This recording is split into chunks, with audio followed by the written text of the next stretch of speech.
Welcome to Lotus NEET biology Tamil YouTube channel. So நம்ம இன்றைக்கி பார்க்க போகிறது டிஎன் செட் பற்றின ஒரு நியூஸ் தான் பார்க்க போகிறோம். ஸோ என்ன அப்படின்னாக்கா, higher education department state eligibility test nomination of teacher recruitment board as nodal agency for conducting the state eligibility test for the period of 3 years. So அடுத்த 3 இயர்ஸ்க்கு வந்து பார்த்தீங்கன்னாக்கா டிஎன் செட் எக்ஸாமை நடத்த போகிற அந்த நோடல் ஏஜென்சியாக எதை செலக்ட் பண்ணியிருக்காங்க அப்படின்னு பார்த்தீங்கன்னாக்கா, தமிழ்நாடு டீச்சர்ஸ் ரெக்ரூட்மெண்ட் போர்டை செலக்ட் பண்ணியிருக்காங்க. அதுக்கான ஒரு ஜிஓ தான். எந்த 3 இயர்ஸ் அப்படின்னாக்கா 2024-25, 2026-27.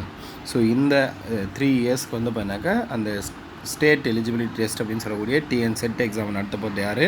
Teachers recruitment board. இந்த ஜிஓவில் என்ன சொல்லியிருக்காங்க அப்படின்னாக்கா, இந்த government order read above. The government have nominated the Manonmaniam Sundarnar University, Tirunelveli as nodal agency for conducting the state eligibility test set from the academic year 2023-24.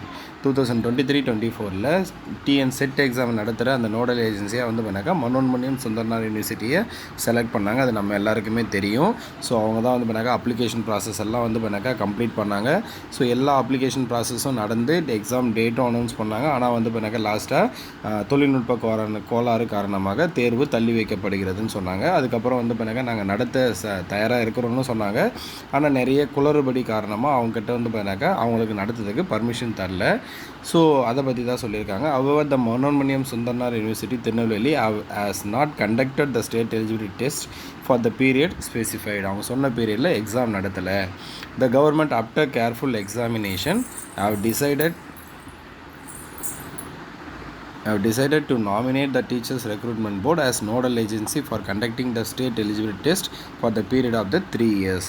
So இதை வந்து பண்ணாக்கா கேர்ஃபுல்லாக வந்து பண்ணாக்கா இது பண்ணி அதுக்கு அடுத்தது வந்து பண்ணாக்கா டீச்சர்ஸ் ரெக்ரூட்மெண்ட் போர்டை வந்து பண்ணாக்கா நோடல் ஏஜென்சியாக வந்து பண்ணாக்கா நாமினேட் பண்ணியிருக்காங்க. ஸோ அதுக்கான ஒரு ஜிஓ தான். ஸோ இந்த ஜிஓவை வச்சு பார்க்கும்போது நமக்கு வந்து பண்ணாக்கா விரைவில் செட் எக்ஸாம் டேட் அனௌன்ஸ் பண்ணுறதுக்கு நிறைய பாசிபிலிட்டிஸ் இருக்குது. ஏன் அப்படின்னா ஆல்ரெடி அப்ளிகேஷன் ப்ராசஸ் எல்லாம் முடிஞ்சிடுச்சு. ஸோ இன்னொரு முறை நம்ம அப்ளிகேஷன் ப்ராசஸ் தருவாங்களா அப்படின்றது ரொம்ப டவுட்டு தான். ஸோ ஆல்ரெடி அப்ளிகேஷன் ப்ராசஸ் நடந்ததுனால அதுக்கான எக்ஸாம் டேட் அனௌன்ஸ் பண்ணுவாங்க. அனௌன்ஸ் பண்ணுறதுக்கு விரைவில் வந்து பண்ணாக்கா வாய்ப்பு அதிகம். ஸோ யாரெல்லாம் வந்து பண்ணாக்கா செட் எக்ஸாம் அப்ளை பண்ணியிருக்கீங்களோ அவங்கெல்லாம் வந்து பண்ணாக்கா படிக்க ஸ்டார்ட் பண்ணுங்கள். ஸோ எக்ஸாம் வந்து பண்ணாக்கா விரைவில் வரும் அப்படின்னு சொல்லி இந்த வீடியோ முடிச்சுக்கிறேன். நன்றி, வணக்கம்.